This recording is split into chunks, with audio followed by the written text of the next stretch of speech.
श्री गणेश नामाष्टक स्तोत्रम्।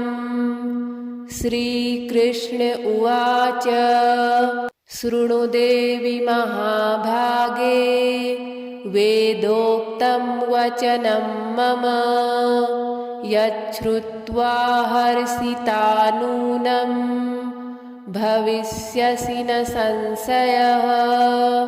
विनायकस्ते तनयो महात्मा महतां महान् यं कामः क्रोध उद्वेगो भयं नाविशते कदा। वेदस्मृतिपुराणेषु संहितासु च भामिनी नामान्यस्योपदिष्टानि सुपुण्यानि महात्मभिः। यानि तानि प्रवक्ष्यामि निखिलाघहराणि च प्रमथानां गणायै च नानारूपा महाबलाः। तेषामीशस्त्वयं यस्माद् गणेशस्तेन कीर्तितः। भूतानि च भविष्याणि वर्तमानानि यानि च ब्रह्माण्डान्यखिलान्येव यस्मिन् लम्बोदरः स तु। यः शिरो देवयोगेन छिन्नं संयोजितं पुनः गजस्य शिरसा देवी तेन प्रोक्तो गजाननः। चतुर्थ्यामुदितश्चन्द्रो दर्भिणा सप्त आतुरः। अनेन विधृतो भाले भालचन्द्रस्ततः स्मृतः।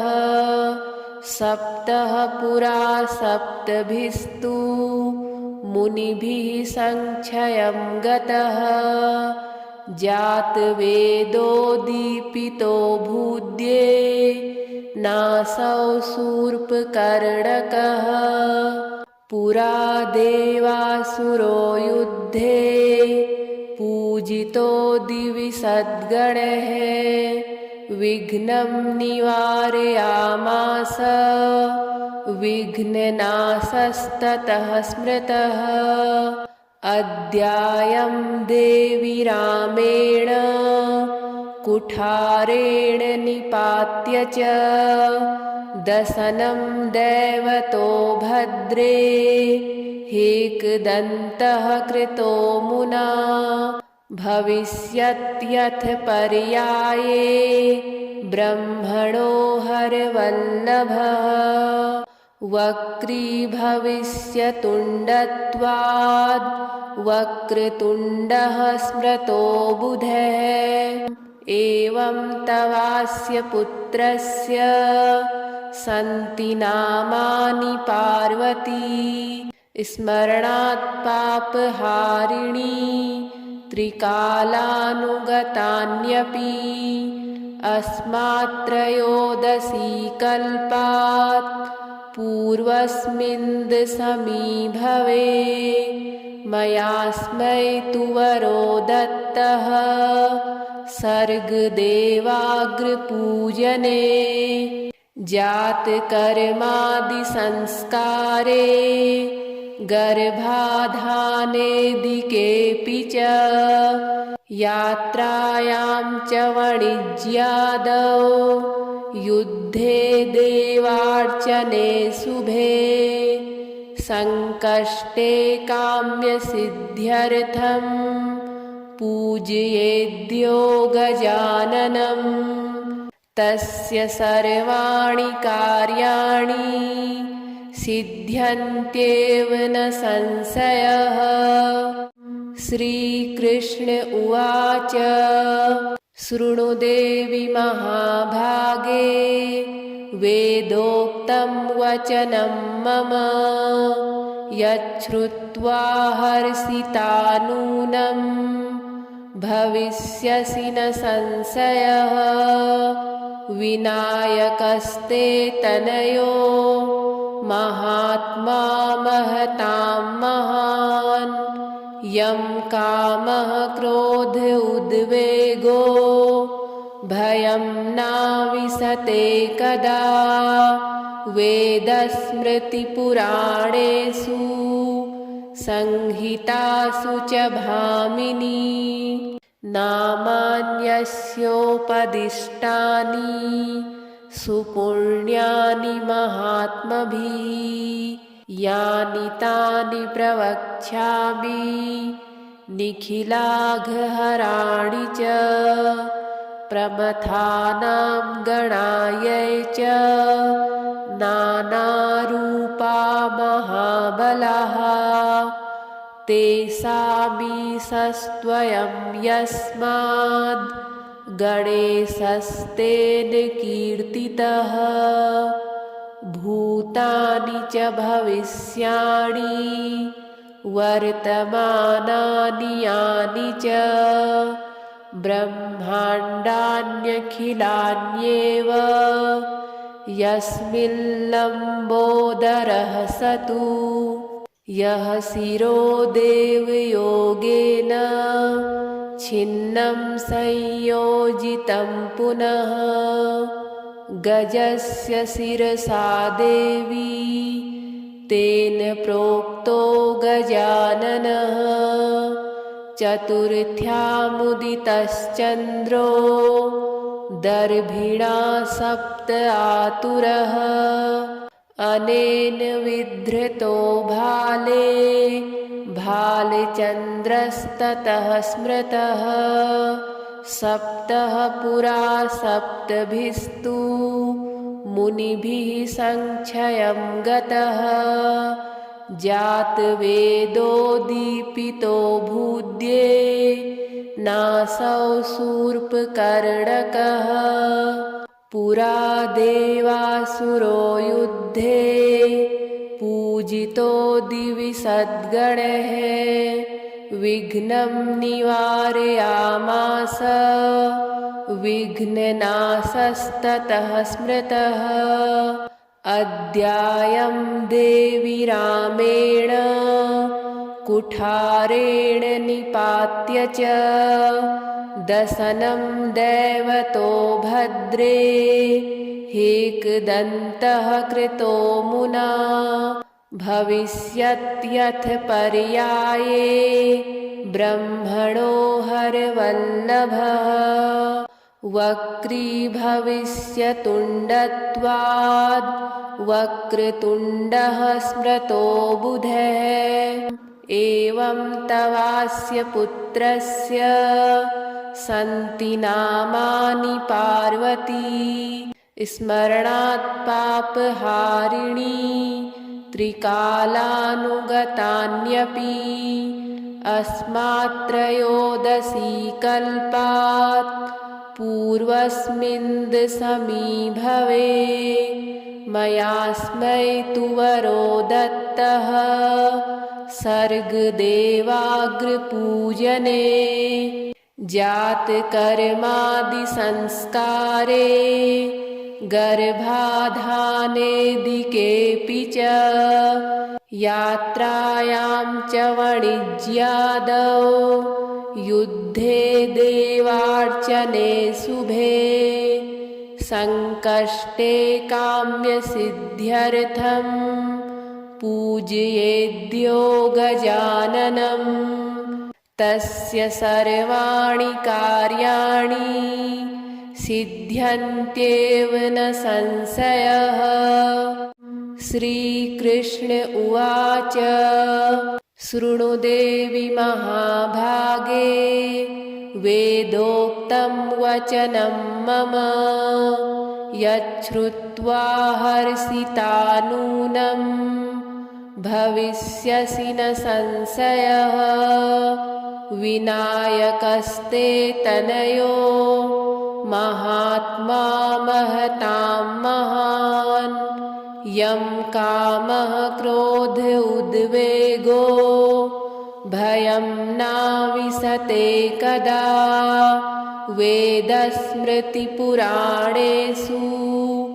संहितासु च भामिनी नामान्यस्योपदिष्टानि सुपुण्यानि महात्मभिः यानि तानि प्रवक्ष्यामि निखिलाघहराणि च प्रमथानां गणायै च नानारूपा महाबलाः तेषामीशस्त्वयं यस्माद् गणेशस्तेन कीर्तितः भूतानि च भविष्याणि वर्तमानानि यानि च ब्रह्माण्डान्यखिलान्येव यस्मिन् लम्बोदरः स तु यः शिरो देवयोगेन छिन्नं संयोजितं पुनः गजस्य शिरसा देवी तेन प्रोक्तो गजाननः चतुर्थ्यामुदितश्चन्द्रो दर्भिणा सप्त आतुरः अनेन विधृतो भाले भालचन्द्रस्ततः स्मृतः सप्तः पुरा सप्तभिस्तु मुनिभिः संक्षयं गतः जातवेदो दीपितो भूद्ये नासौ शूर्पकर्णकः पुरा देवासुरो युद्धे पूजितो दिवि सद्गणैः विघ्नं निवारयामास विघ्ननाशस्ततः स्मृतः अद्यायं देवी रामेण कुठारेण निपात्य च दशनं दैवतो भद्रे हेकदन्तः कृतो मुना भविष्यत्यथ पर्याये ब्रह्मणो हरवल्लभः वक्रीभविष्यतुण्डत्वाद् वक्रतुण्डः स्मृतो बुधः एवं तवास्य पुत्रस्य सन्ति नामानि पार्वती स्मरणात् पापहारिणी त्रिकालानुगतान्यपि अस्मात्त्रयोदशी कल्पात् पूर्वस्मिन् समीभवे मयास्मै तु वरो दत्तः सर्गदेवाग्रपूजने जातकर्मादिसंस्कारे गर्भाधानेदिकेऽपि च यात्रायां च वाणिज्यादौ युद्धे देवार्चने शुभे संकष्टे काम्यसिद्ध्यर्थं पूजयेद्यो गजाननं तस्य सर्वाणि कार्याणि सिद्ध्यन्त्येव न संशयः। श्रीकृष्ण उवाच शृणु देवि महाभागे वेदोक्तं वचनं मम यच्छ्रुत्वा हर्षिता नूनं भविष्यसि न संशयः। विनायकस्ते तनयो महात्मा महतां महान् यं कामः क्रोध उद्वेगो भयं नाविशते कदा वेदस्मृतिपुराणेषु संहितासु च भामिनी नामान्यस्योपदिष्टानि सुपुण्यानि महात्मभिः यानि तानि प्रवक्ष्यामि निखिलाघहराणि च प्रमथानां गणायै च नानारूपा महाबलाः तेषामीशस्त्वयं यस्माद् गणेशस्तेन कीर्तितः भूतानि च भविष्याणि वर्तमानानि यानि च ब्रह्माण्डान्यखिलान्येव यस्मिन् लम्बोदरः स तु यः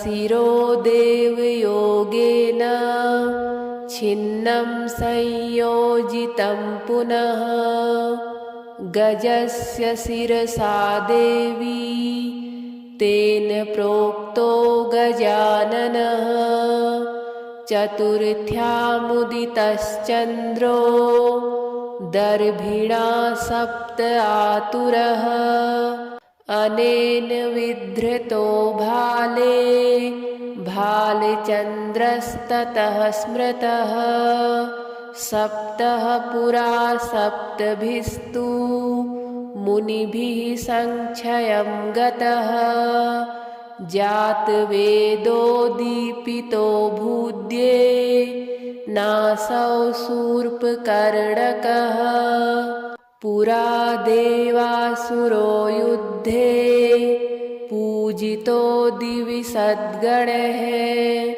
विघ्नं निवारयामास विघ्ननाशस्ततः स्मृतः अद्यायं देवी रामेण कुठारेण निपात्य च दशनं दैवतो भद्रे हेकदन्तः कृतो मुना भविष्यत्यथ पर्याये ब्रह्मणो हरवल्लभः वक्री भविष्यतुण्डत्वाद् वक्रतुण्डः स्मृतो बुधः एवं तवास्य पुत्रस्य सन्ति नामानि पार्वती स्मरणात् पापहारिणी त्रिकालानुगतान्यपि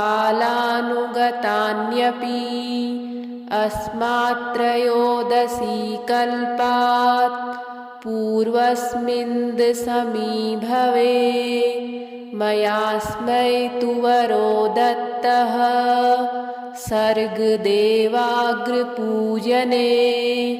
जातकर्मादिसंस्कारे गर्भाधानेऽधिकेऽपि च यात्रायां च वाणिज्यादौ युद्धे देवार्चने शुभे संकष्टे काम्यसिद्ध्यर्थं पूजयेद्यो गजाननं तस्य सर्वाणि कार्याणि सिद्ध्यन्त्येव न संशयः। श्रीकृष्ण उवाच शृणु देवि महाभागे वेदोक्तं वचनं मम यच्छ्रुत्वा हर्षिता नूनं भविष्यसि न संशयः। विनायकस्ते तनयो महात्मा महतां महान् यं कामः क्रोध उद्वेगो भयं नाविशते कदा वेदस्मृतिपुराणेषु संहितासु च भामिनी नामान्यस्योपदिष्टानि सुपुण्यानि महात्मभिः यानि तानि प्रवक्ष्यामि निखिलाघहराणि च प्रमथानां गणायै च नानारूपा महाबलाः तेषामीशस्त्वयं यस्माद् गणेशस्तेन कीर्तितः भूतानि च भविष्याणि वर्तमानानि यानि च ब्रह्माण्डान्यखिलान्येव यस्मिन् लम्बोदरः स तु यः शिरो देवयोगेन छिन्नं संयोजितं पुनः गजस्य शिरसा देवी तेन प्रोक्तो गजाननः चतुर्थ्यामुदितश्चन्द्रो दर्भिणा सप्त आतुरः अनेन विधृतो भाले भालचन्द्रस्ततः स्मृतः सप्तः पुरा सप्तभिस्तु मुनिभिः संक्षयं गतः जातवेदो दीपितो भूद्ये नासौ शूर्पकर्णकः पुरा देवासुरो युद्धे पूजितो दिवि सद्गणैः विघ्नं निवारयामास विघ्ननाशस्ततः स्मृतः अद्यायं देवी रामेण कुठारेण निपात्य च दशनं दैवतो भद्रे एकदन्तः कृतो मुना भविष्यत्यथ पर्याये ब्रह्मणो हरवल्लभः वक्री भविष्यतुण्डत्वाद् वक्रतुण्डः स्मृतो बुधः एवं तवास्य पुत्रस्य सन्ति नामानि पार्वती स्मरणात् पापहारिणी त्रिकालानुगतान्यपि अस्मात्त्रयोदशी कल्पात् पूर्वस्मिन् समीभवे मयास्मै तु वरो दत्तः सर्गदेवाग्रपूजने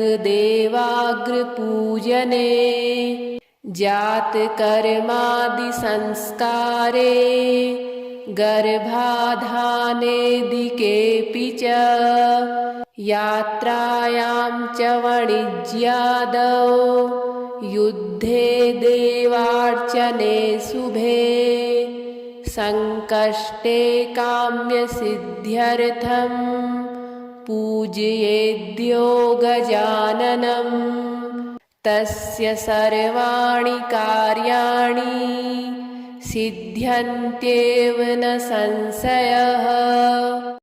श्रीकृष्ण उवाच शृणु देवि महाभागे वेदोक्तं वचनं मम यच्छ्रुत्वा हर्षिता नूनं भविष्यसि न संशयः। विनायकस्ते तनयो महात्मा महतां महान् यं कामः क्रोध उद्वेगो भयं नाविशते कदा वेदस्मृतिपुराणेषु संहितासु च भामिनी नामान्यस्योपदिष्टानि सुपुण्यानि महात्मभिः यानि तानि प्रवक्ष्यामि निखिलाघहराणि च प्रमथानां गणायै च नानारूपा महाबलाः तेषामीशस्त्वयं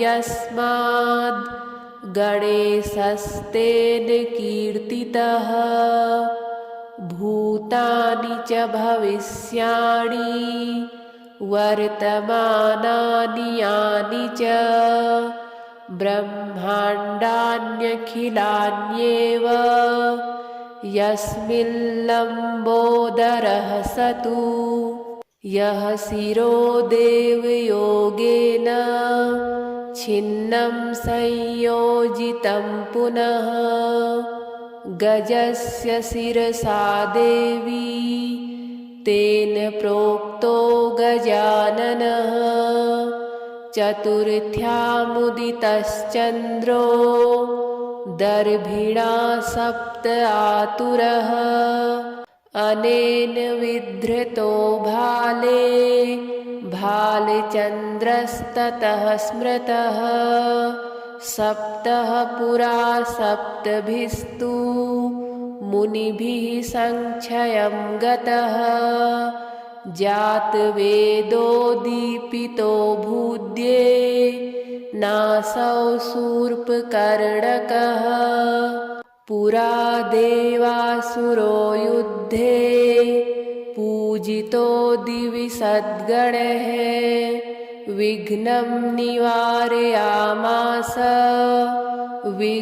विघ्ननाशस्ततः स्मृतः अद्यायं देवी रामेण कुठारेण निपात्य च दशनं दैवतो भद्रे एकदन्तः कृतो मुना भविष्यत्यथ पर्याये ब्रह्मणो हरवल्लभः वक्री भविष्यतुण्डत्वाद् वक्रतुण्डः स्मृतो बुधः एवं तवास्य पुत्रस्य सन्ति नामानि पार्वती स्मरणात् पापहारिणी त्रिकालानुगतान्यपि अस्मात्त्रयोदशी कल्पात्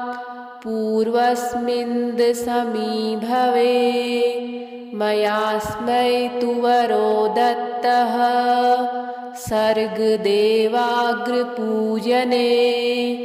जातकर्मादिसंस्कारे गर्भाधानेदिकेऽपि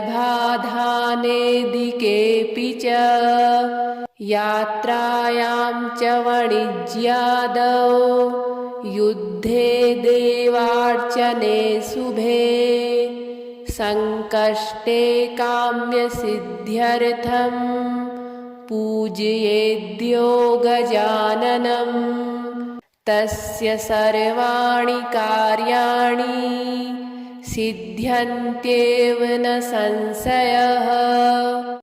श्रीकृष्ण उवाच शृणु देवि महाभागे वेदोक्तं वचनं मम यच्छ्रुत्वा हर्षिता नूनं भविष्यसि न संशयः। विनायकस्ते तनयो महात्मा महतां महान् यं कामः क्रोध उद्वेगो भयं नाविशते कदा वेदस्मृतिपुराणेषु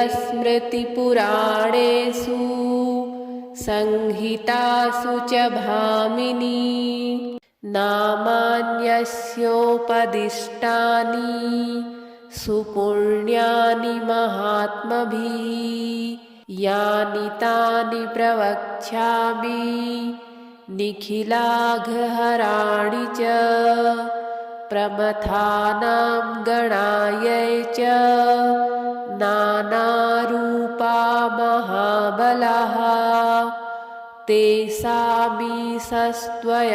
यस्माद् गणेशस्तेन कीर्तितः भूतानि च भविष्याणि वर्तमानानि यानि च ब्रह्माण्डान्यखिलान्येव यस्मिन् लम्बोदरः स तु यः शिरो देवयोगेन छिन्नं संयोजितं पुनः गजस्य शिरसा देवी तेन प्रोक्तो गजाननः चतुर्थ्यामुदितश्चन्द्रो दर्भिणा सप्त आतुरः अनेन विधृतो भाले भालचन्द्रस्ततः स्मृतः सप्तः पुरा सप्तभिस्तु मुनिभिः संक्षयं गतः जातवेदो दीपितो भूद्ये नासौ शूर्पकर्णकः पुरा देवासुरो युद्धे पूजितो दिवि सद्गणैः विघ्नं निवारयामास विघ्ननाशस्ततः स्मृतः अद्यायं देवी रामेण कुठारेण निपात्य च दशनं दैवतो भद्रे हेकदन्तः कृतो मुना भविष्यत्यथ पर्याये ब्रह्मणो हरवल्लभः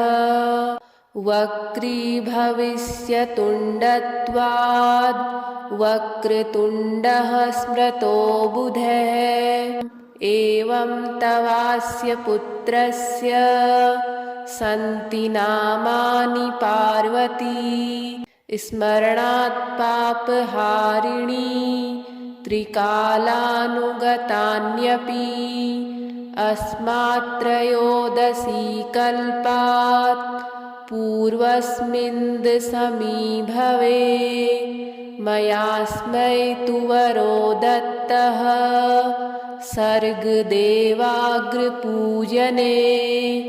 जातकर्मादिसंस्कारे गर्भाधानेदिकेऽपि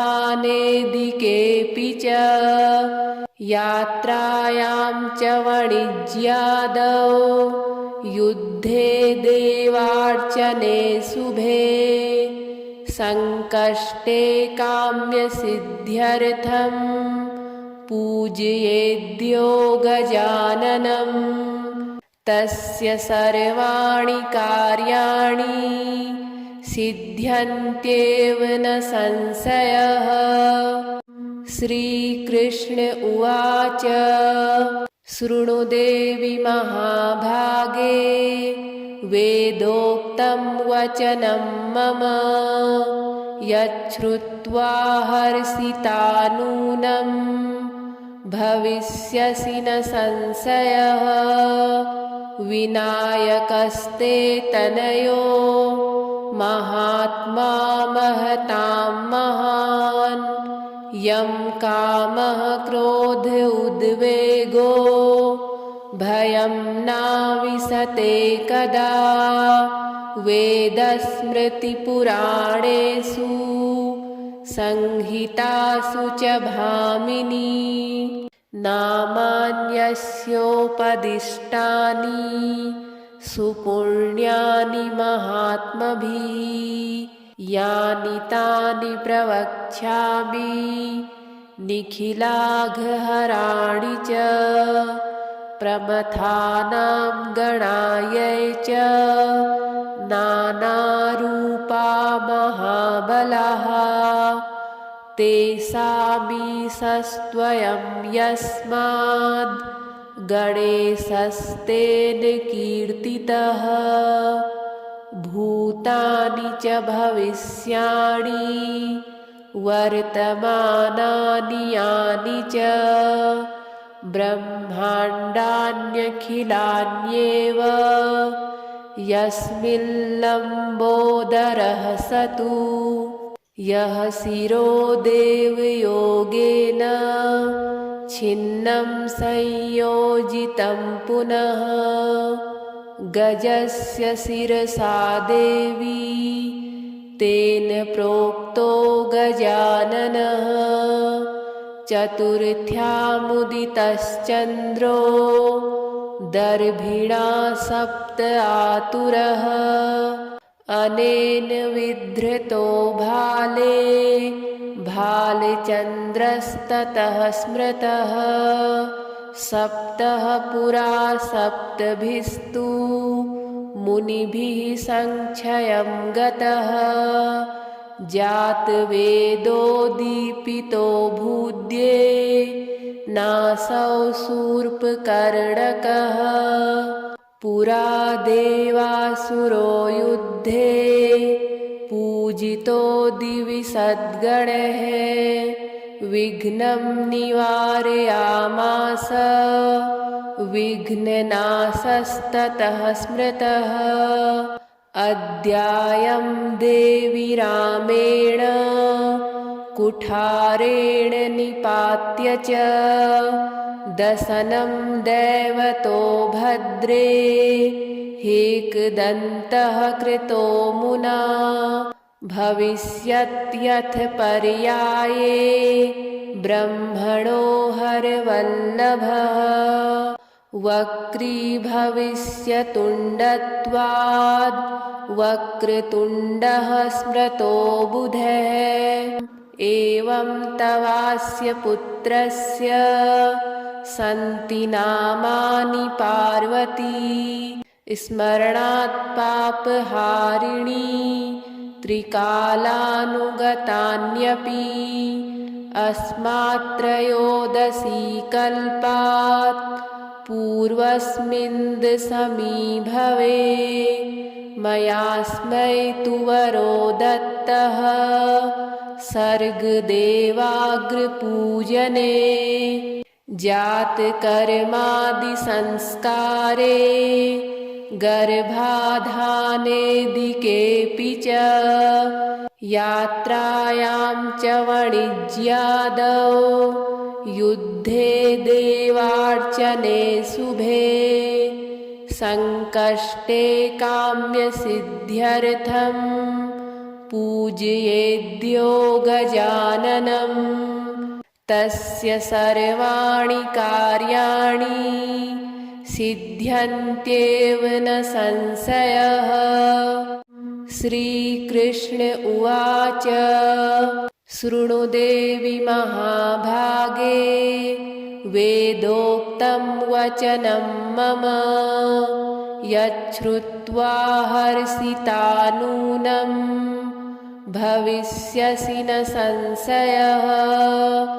विनायकस्ते तनयो महात्मा महतां महान् यं कामः क्रोध उद्वेगो भयं नाविशते कदा वेदस्मृतिपुराणेषु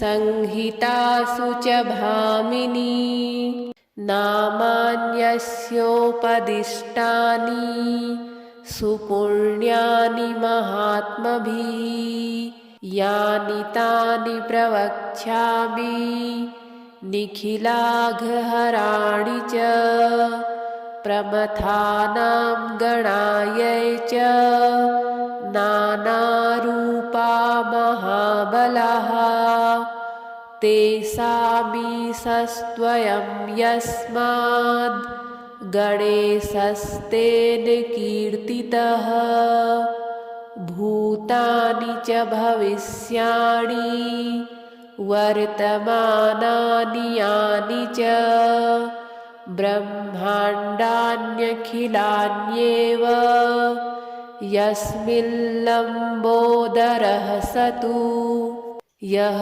शिरो देवयोगेन छिन्नं संयोजितं पुनः गजस्य शिरसा देवी तेन प्रोक्तो गजाननः चतुर्थ्यामुदितश्चन्द्रो दर्भिणा सप्त आतुरः अनेन विधृतो भाले भालचन्द्रस्ततः स्मृतः सप्तः पुरा सप्तभिस्तु मुनिभिः संक्षयं गतः जातवेदो दीपितो भूद्ये नासौ शूर्पकर्णकः पुरा देवासुरो युद्धे पूजितो दिवि सद्गणैः विघ्नं निवारयामास विघ्ननाशस्ततः स्मृतः अद्यायं देवी रामेण कुठारेण निपात्य च दशनं दैवतो भद्रे हेकदन्तः कृतो मुना भविष्यत्यथ पर्याये ब्रह्मणो हरवल्लभः वक्री भविष्यतुण्डत्वाद् वक्रतुण्डः स्मृतो बुधः एवं तवास्य पुत्रस्य सन्ति नामानि पार्वती स्मरणात् पापहारिणी त्रिकालानुगतान्यपि अस्मात्त्रयोदशी कल्पात् पूर्वस्मिन् समीभवे मयास्मै तु वरो दत्तः सर्गदेवाग्रपूजने जातकर्मादिसंस्कारे गर्भाधानेऽधिकेऽपि च यात्रायां च वाणिज्यादौ युद्धे देवार्चने शुभे संकष्टे काम्यसिद्ध्यर्थं पूजयेद्यो गजाननं तस्य सर्वाणि कार्याणि सिद्ध्यन्त्येव न संशयः। श्रीकृष्ण उवाच शृणु देवि महाभागे वेदोक्तं वचनं मम यच्छ्रुत्वा हर्षिता नूनं भविष्यसि न संशयः। विनायकस्ते तनयो महात्मा महतां महान् यं कामः क्रोध उद्वेगो भयं नाविशते कदा वेदस्मृतिपुराणेषु संहितासु च भामिनी नामान्यस्योपदिष्टानि सुपुण्यानि महात्मभिः यानि तानि प्रवक्ष्यामि निखिलाघहराणि च प्रमथानां गणायै च नानारूपा महाबलाः तेषामीशस्त्वयं यस्माद् गणेशस्तेन कीर्तितः भूतानि च भविष्याणि वर्तमानानि यानि च ब्रह्माण्डान्यखिलान्येव यस्मिन् लम्बोदरः स तु यः शिरो देवयोगेन छिन्नं संयोजितं पुनः गजस्य शिरसा देवी तेन प्रोक्तो गजाननः चतुर्थ्यामुदितश्चन्द्रो दर्भिणा सप्त आतुरः अनेन विधृतो भाले भालचन्द्रस्ततः स्मृतः सप्तः पुरा सप्तभिस्तु मुनिभिः संक्षयं गतः जातवेदो दीपितो भूद्ये नासौ शूर्पकर्णकः पुरा देवासुरो युद्धे पूजितो दिवि सद्गणः विघ्नं निवारयामास विघ्ननाशस्ततः स्मृतः। अद्यायं देवी रामेण कुठारेण निपात्य च दशनं दैवतो भद्रे हेकदन्तः कृतो मुना। भविष्यत्यथ पर्याये ब्रह्मणो हरवल्लभः वक्रीभविष्यतुण्डत्वाद् वक्रतुण्डः स्मृतो बुधः। एवं तवास्य पुत्रस्य सन्ति नामानि पार्वती स्मरणात् पापहारिणी त्रिकालानुगतान्यपि अस्मात् त्रयोदशी कल्पात् पूर्वस्मिन् समीभवे मयास्मै तु वरो दत्तः सर्गदेवाग्रपूजने जातकर्मादिसंस्कारे गर्भाधानेऽधिकेऽपि च यात्रायां च वाणिज्यादौ युद्धे देवार्चने शुभे संकष्टे काम्यसिद्ध्यर्थं पूजयेद्यो गजाननं तस्य सर्वाणि कार्याणि सिद्ध्यन्त्येव न संशयः। श्रीकृष्ण उवाच शृणु देवि महाभागे वेदोक्तं वचनं मम यच्छ्रुत्वा हर्षिता नूनं भविष्यसि न संशयः। विनायकस्ते तनयो महात्मा महतां महान् यं कामः क्रोध उद्वेगो भयं नाविशते कदा। वेदस्मृतिपुराणेषु संहितासु च भामिनी नामान्यस्योपदिष्टानि सुपुण्यानि महात्मभिः यानि तानि प्रवक्ष्यामि निखिलाघहराणि च प्रमथानां गणायै च नानारूपा महाबलाः तेषामीशस्त्वयं यस्माद् गणेशस्तेन कीर्तितः।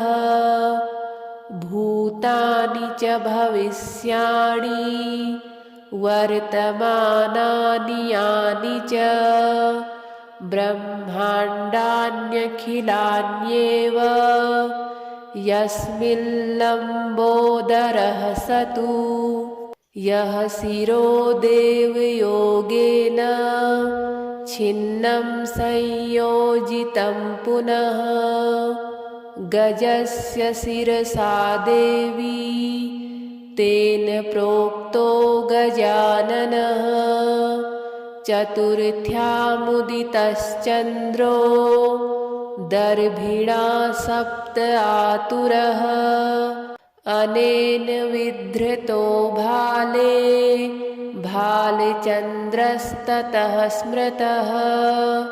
सप्तः पुरा सप्तभिस्तु मुनिभिः संक्षयं गतः जातवेदो दीपितो भूद्ये नासौ शूर्पकर्णकः। पुरा देवासुरो युद्धे पूजितो दिवि सद्गणः विघ्नं निवारयामास विघ्ननाशस्ततः स्मृतः। अद्यायं देवि रामेण कुठारेण निपात्य च दशनं दैवतो भद्रे हेकदन्तः कृतो मुना भविष्यत्यथ पर्याये ब्रह्मणो हरवल्लभः वक्री भविष्यतुण्डत्वाद् वक्रतुण्डः स्मृतो बुधः एवं तवास्य पुत्रस्य सन्ति नामानि पार्वती स्मरणात् पापहारिणी त्रिकालानुगतान्यपि अस्मात् त्रयोदशी कल्पात् पूर्वस्मिन् समीभवे मयास्मै तु वरो दत्तः सर्गदेवाग्रपूजने जातकर्मादिसंस्कारे गर्भाधानेदिकेऽपि च यात्रायां च वाणिज्यादौ युद्धे देवार्चने शुभे संकष्टे काम्यसिद्ध्यर्थं पूजयेद्यो गजाननं तस्य सर्वाणि कार्याणि सिद्ध्यन्त्येव न संशयः।